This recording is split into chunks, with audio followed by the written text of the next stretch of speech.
Hello, I'm Bev Turner, and I am so grateful to you hypervigilant thinkers out there who are enjoying these assessments of global issues, which are mysteriously affecting hundreds of countries around the world at the same time, almost as though some of these events have been long in the planning.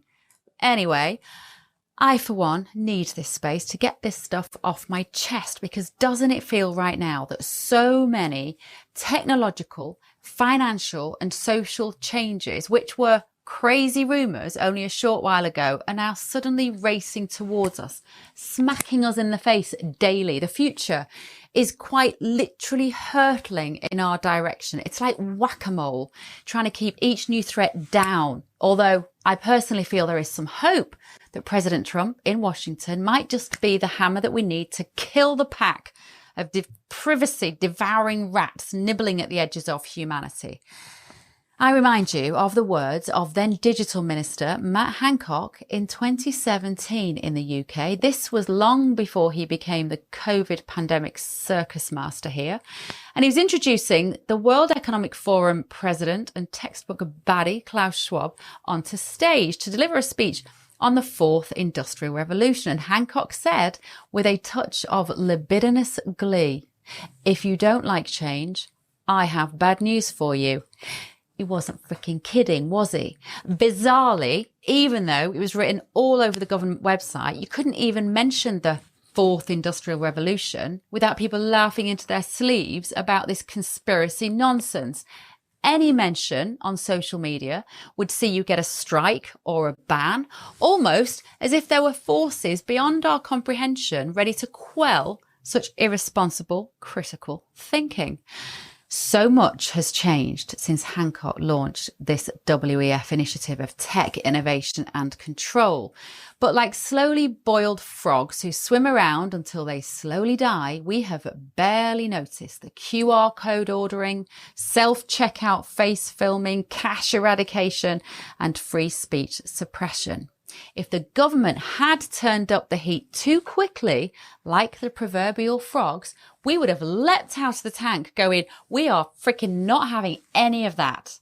But it's been a slow, subtle simmering over 4.5 years. We're nearly halfway to that 2030 UN deadline. So in order to not boil alive, let's see what's happened this week so we can all try and stay awake.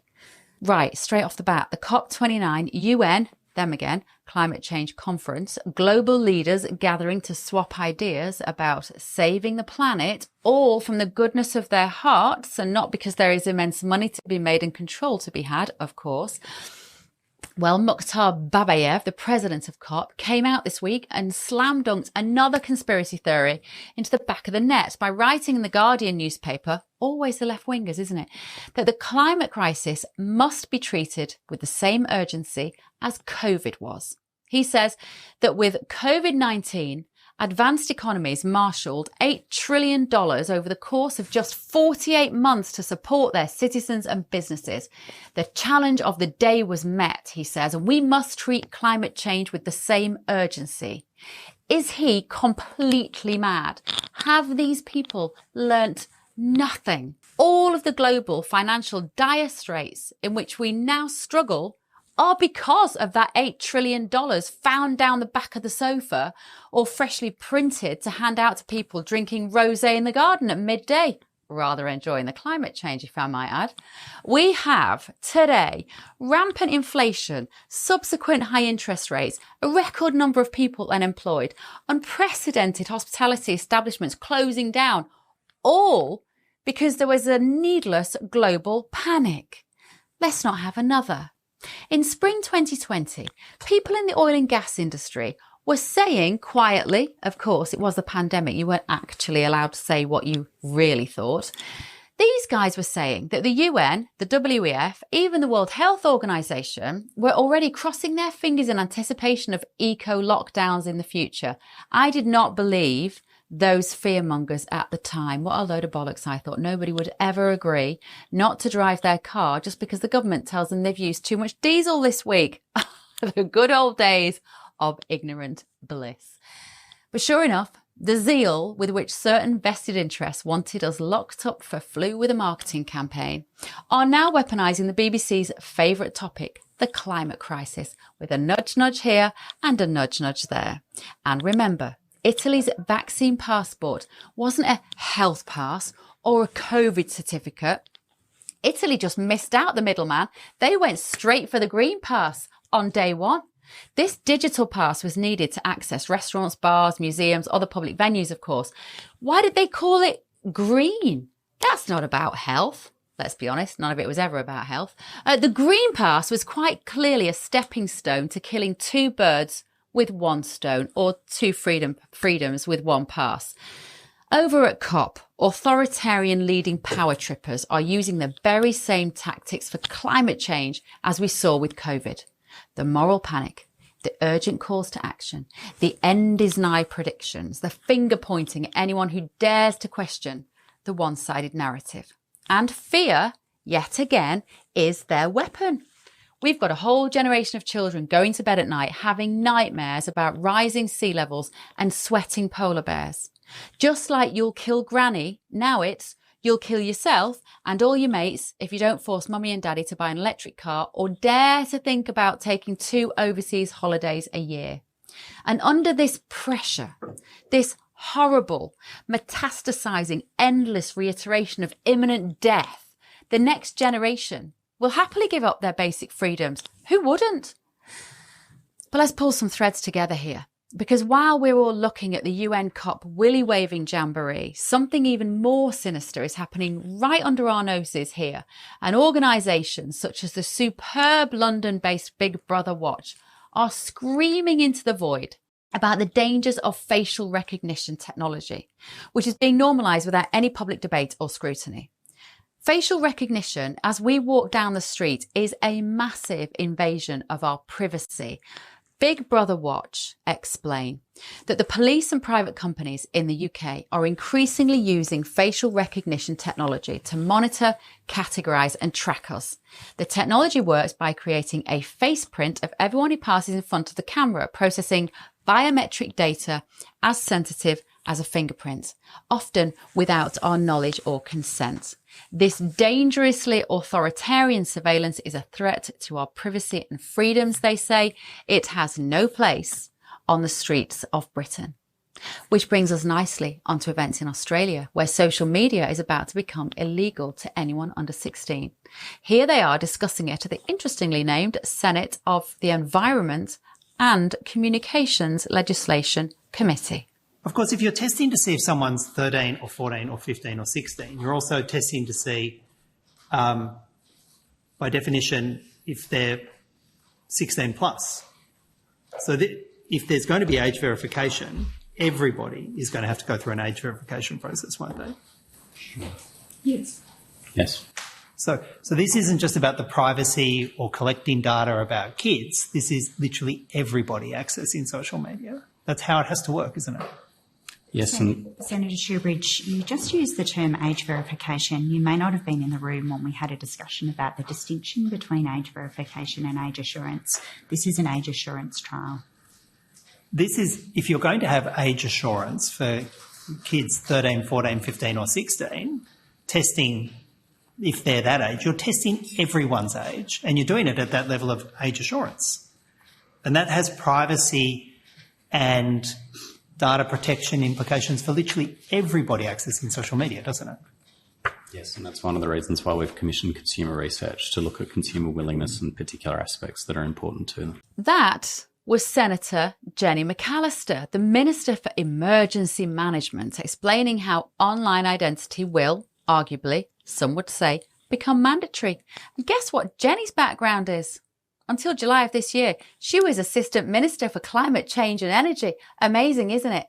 I find the psychology of people like her absolutely fascinating. Doesn't she stop and think what these restrictions will mean for everyone in the future, including her own 2 children? And I think that space where personality collides with immense decision-making power is so interesting.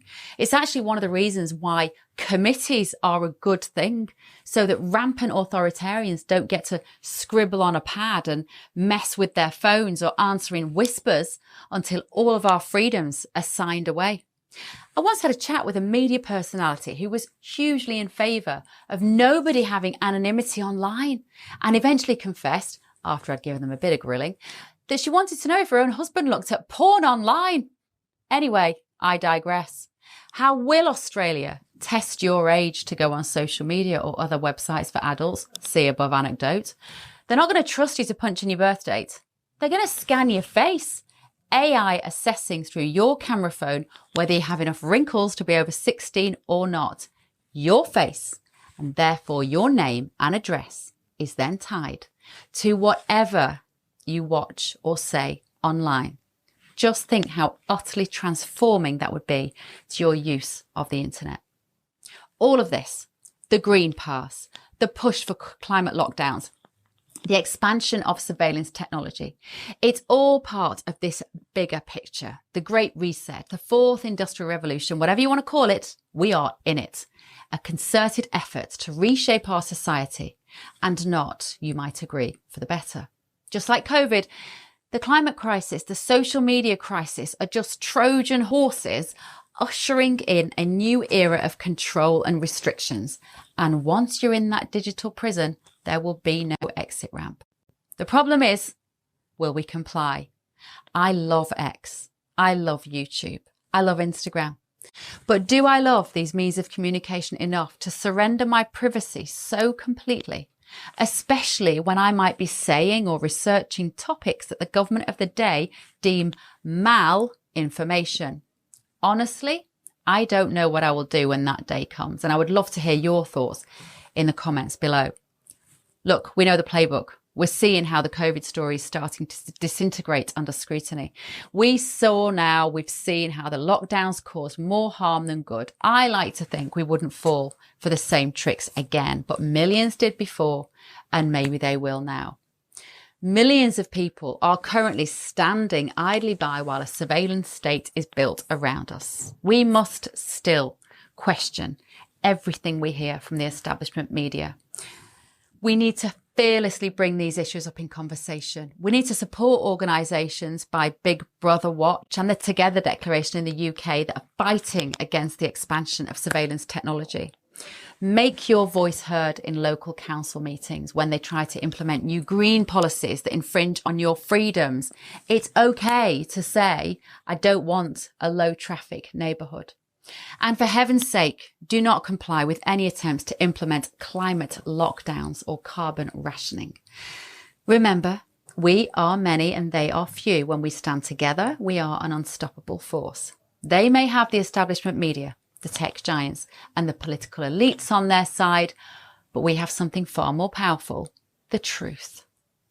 Trump's upcoming presidency, surrounded as he is by such a valiant team of freedom warriors, should give us hope.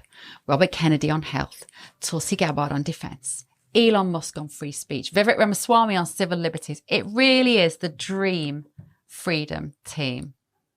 It can seem that when we think we've won one battle, another one begins. It is exhausting. I know that. But privacy, freedom, and truth are worth defending. It means being eternally awake, always ready to stand up for what's right. Let's keep our eyes open, our minds sharp, and our voices loud. We can still care about the planet, buy less, waste less, look after our oceans, even insulate our homes. We can do all of that while still pushing back against the climate alarmism and the erosion of our civil liberties. Because if we don't, we might wake up one day to find ourselves in a world where our every move is tracked, our every decision scrutinised, all in the name of saving the planet. Don't have nightmares. And please hit the subscribe button if you haven't already. We need your support to keep bringing the truth to you that the establishment media will not tell you. This is Bev Turner, signing off from GB News. Stay vigilant. I'll see you next time.